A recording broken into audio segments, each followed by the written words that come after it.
നമസ്കാരം. അന്യോന്യത്തിൻ്റെ ക്യാമറയ്ക്ക് മുന്നിൽ ഇന്നുള്ളത് 8 മാസത്തിലേറെ കാലം മാലദ്വീപിൽ ജയിലിൽ കഴിഞ്ഞ് തിരിച്ചെത്തിയിരിക്കുന്ന ശ്രീ ജയചന്ദ്രൻ മൊകേരിയാണ്. നമസ്കാരം. നമസ്കാരം. മാഷ് 8 മാസത്തിലേറെ മാലദ്വീപിൽ ജയിലിൽ കഴിഞ്ഞു. നിരപരാധിയായിട്ടും ജയിലിൽ കഴിയേണ്ടി വന്നു. അവസാനം നിരപരാധിത്വം സമൂഹത്തിനാകെ ബോധ്യപ്പെട്ടു. താങ്കൾ തിരിച്ച് നാട്ടിലെത്തി. ഞങ്ങളതിനുള്ള സന്തോഷം ഏതാനും ദിവസങ്ങൾക്ക് ശേഷമാണെങ്കിലും ഇപ്പോൾ ഇവിടെ രേഖപ്പെടുത്തുകയാണ്. ഇടയ്ക്ക് വെള്ളം നിന്നുപോയ സമയത്ത് ഒരാഴ്ച നരകമായിരുന്നു. നമുക്ക് പ്രാഥമിക കാര്യങ്ങൾ പോലും ചെയ്യാൻ പറ്റാത്ത അവസ്ഥ വരിക. കക്കൂസിലാണെങ്കിൽ ഈ 10 പേരുടെ മലമൂത്ര വിസർജനങ്ങൾ ഇങ്ങനെ തങ്ങി നിൽക്കുക, അതിനിടയിൽ ഭക്ഷണം കഴിക്കേണ്ടി വരിക. പിന്നെ ഈ 10 പേരിലും പലരും കുറ്റവാളികളാണല്ലോ. അവരുടെ ക്രിമിനലോട് ഉള്ള കാഴ്ചപ്പാട് മറ്റ് ദേശക്കാരെന്ന് പറഞ്ഞു കഴിഞ്ഞാൽ പിന്നെ ഇന്ത്യ, പാകിസ്ഥാൻ അല്ലെങ്കിൽ ലങ്ക തുടങ്ങിയ ഇന്ത്യക്ക് പ്രത്യേകിച്ച് പരിഗണനകൾ ഒന്നുമില്ല. അതേസമയത്ത് ഇന്ത്യയാണ് എല്ലാ രീതിയിലും മാലദ്വീപിനെ സഹായിക്കുന്നത്. അതെ, അങ്ങനെയാണല്ലോ. ഈ അവസാനം ഇപ്പോൾ വെള്ളത്തിൻ്റെ പ്രശ്നം ഉണ്ടായപ്പോഴും ഇന്ത്യയാണ് സഹായഹസ്തം നീട്ടുന്നത്. അവരെല്ലാ കാര്യത്തിനും ഒരു സ്വന്തം വൻകര പോലെ ആശ്രയിക്കുന്നത് ഇന്ത്യയെയാണ്. പല രീതിയിൽ കംപ്ലയിൻറ്റ് ചെയ്യാറുണ്ട്. എൻ്റെ ഈ സ്കൂളിൽ തന്നെ നേരത്തെ ഒരു അധ്യാപകൻ ഒരു കുട്ടിയെ പിടിച്ച് തൽക്കാലം ഇരുത്താൻ ശ്രമിച്ച സമയത്ത് ആ കുട്ടി കംപ്ലയിൻറ്റ് ചെയ്തിട്ടുണ്ട്. എൻ്റെ പിന്നെ സ്പർശിക്കാൻ സാധ്യതയില്ലാത്ത പറ്റാത്ത സ്ഥലത്ത് തൊട്ടു, അധ്യാപകൻ തൊട്ടു എന്നൊക്കെ പറഞ്ഞൊരു കംപ്ലയിൻറ്റ് അവിടെ ഉണ്ടായിട്ടുണ്ട്. പക്ഷേ അതെന്തുകൊണ്ടോ ഒരു കംപ്ലയിൻ്റായി മാറിയില്ല.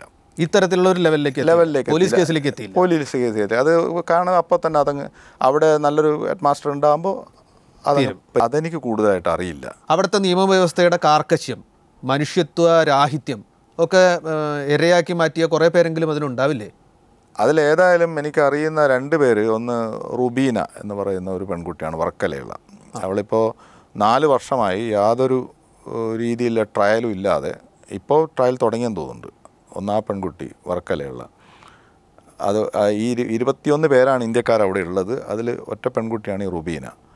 മറ്റൊന്ന് രാജേഷ്, IGMH ഒരു ലാബ് ടെക്നീഷ്യനാണ്, ഇടപെട്ടിട്ടുണ്ട്. പക്ഷേ അവർക്കൊക്കെ പരിമിതിയുണ്ട്. പരിമിതി എന്ന് വെച്ച് കഴിഞ്ഞാൽ അവർക്കൊന്ന് ജുഡീഷ്യറിയുടെ അകത്തേക്ക് അല്ലെങ്കിൽ എന്നെ കാണാൻ പോലും കഴിഞ്ഞിട്ടില്ല.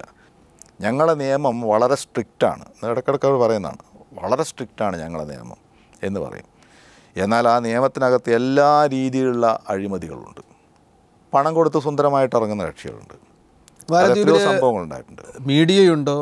മാധ്യമപ്രവർത്തനം ശക്തമാണോ? അവരിൽ നിന്ന് ഇത്തരത്തിലുള്ള വിക്ടിംസ്? മീഡിയാസ് അങ്ങനെ സ്വതന്ത്രമായിട്ടുള്ള മീഡിയാസ് ഇല്ലെന്നാണ്. എല്ലാം ഗവൺമെൻറ്റിൻ്റെ നിയന്ത്രണത്തിൽ തന്നെയാണ്. കാരണം അവിടെ എന്ത് സംഭവിക്കുന്നു, ഓരോ ദ്വീപിൽ എന്ത് സംഭവിക്കുന്നു ഞങ്ങൾ അറിയാറില്ല. പക്ഷേ ഒരു കുറച്ച് നേരം എനിക്ക് നല്ല ക്ഷീണമുണ്ട്. കാരണം അല്ല, ഈ ജോലിയിലേക്ക് പോകുന്നതിന് മുമ്പ് നാട്ടിൽ വളരെ പ്രസിദ്ധനായ ഒരു പാരലൽ കോളേജ് അധ്യാപകനായിരുന്നു. സ്വന്തമായിട്ട് ആളുകളെ ആ മേഖലയിലേക്ക് മടങ്ങി പോകാനാണോ ആഗ്രഹിക്കുന്നത്, അതോ മറ്റെന്തെങ്കിലും പരിപാടികളുണ്ടോ? ടീച്ചിങ് സത്യത്തിൽ വളരെയധികം ഇഷ്ടപ്പെട്ടൊരു മനുഷ്യനായിരുന്നു ഞാൻ. ഈ മാലദ്വീപിലോട് പോയോടുകൂടി ടീച്ചിങ് എന്ന് പറയുന്ന സാധനം വല്ലാത്തൊരു മടുത്തുപോയി എന്നുള്ളൊരു കാര്യമുണ്ട്. മാലദ്വീപിൽ എത്ര അധ്യാപകർ ഈ മേഖലയിലുണ്ടാവും? 2000-നും 3000-നും ഇടയിലുള്ള അധ്യാപകർ അവിടെയുണ്ട്. പക്ഷേ എനിക്കിതിൽ പറയാനുള്ള ഏറ്റവും വലിയ കാര്യം, ആ അധ്യാപകർക്ക് യാതൊരു സെക്യൂരിറ്റിയും ഇല്ല. അപ്പോൾ ഇന്ത്യൻ എംബസി അല്ലെങ്കിൽ ഇന്ത്യയിൽ നിന്ന് വരുന്ന ഈ അധ്യാപകർക്ക് പരിപൂർണ സെക്യൂരിറ്റി ഉണ്ടായിരിക്കണം. നാളെ ഒരു അധ്യാപകൻ ഒരു അധ്യാപിക ജയിലിൽ അടച്ചു കഴിഞ്ഞാൽ, എനിക്ക് സത്യത്തിൽ എൻ്റെ നല്ലൊരു സൗഹൃദങ്ങൾ മാധ്യമപ്രവർത്തകർ അതുപോലെയുള്ള അവരിലൂടെ ശക്തമായൊരു സപ്പോർട്ടുണ്ടായിരുന്നു. നിൻമണിയറയിലെ നിർമ്മല ശയ്യയിലെ നീലനിരാളമായി ഞാൻ മാറിയെങ്കിൽ ചന്ദന മണമൂറും നിന്ദേഹ മലർവല്ലി എന്നുമൻ വിരിമാറിൽ പടരുമല്ലോ.